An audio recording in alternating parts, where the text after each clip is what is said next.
Je suis heureux de venir pour la deuxième fois à la cérémonie officielle du Immobile, accompagné du gouverneur, du préfet et de plusieurs proches collaborateurs.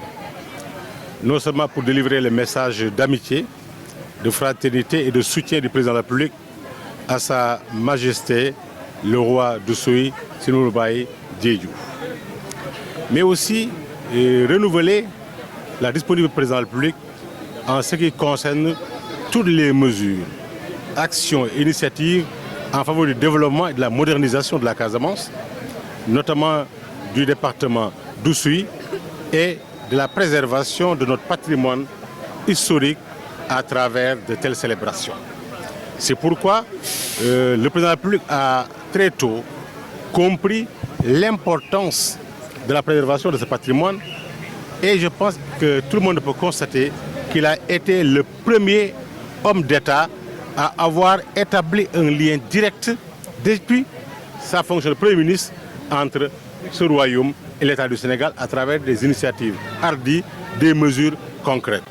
Et quand il est arrivé à la tête de ce pays, il a fait le déplacement personnellement et rendu plusieurs fois visite au roi, a créé toutes les conditions de vie et d'épanouissement pour le royaume, en tout temps également renouvelant les marques d'attention à l'endroit de Sa Majesté, de la cour, mais également de l'ensemble des populations de ce royaume-là. C'est pourquoi, d'ailleurs, il a lancé un projet de musée, a toujours demandé que toutes les dispositions soient prises sous la coordination du gouverneur.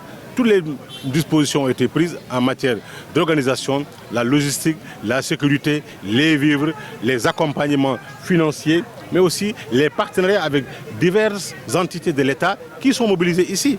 Beaucoup d'agences, de structures, de fonds sont au service de la réussite de cet événement extrêmement important. Cette édition est placée sous le signe du thème de la protection de l'environnement.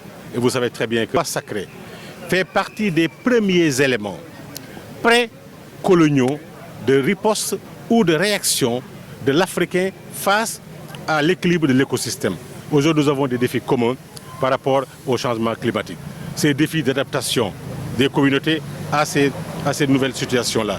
Que des autorités coutumières s'engagent dans la sensibilisation, dans l'orientation, dans l'encadrement, par la conscientisation des populations, pour que chacun, de par son comportement, ses actions, ses propos et ses interactions avec la nature et avec les humains, puisse jouer sa partition dans la préservation de la nature, dans sa protection, nous paraît extrêmement important. À l'endroit aussi des populations de la royauté. Et également inviter tout le monde à rester vigilant, à savoir que ce patrimoine historique, ce legs des ancêtres, bien préservé par Sa Majesté, doit l'être également par chaque membre de cette communauté et par chaque citoyen.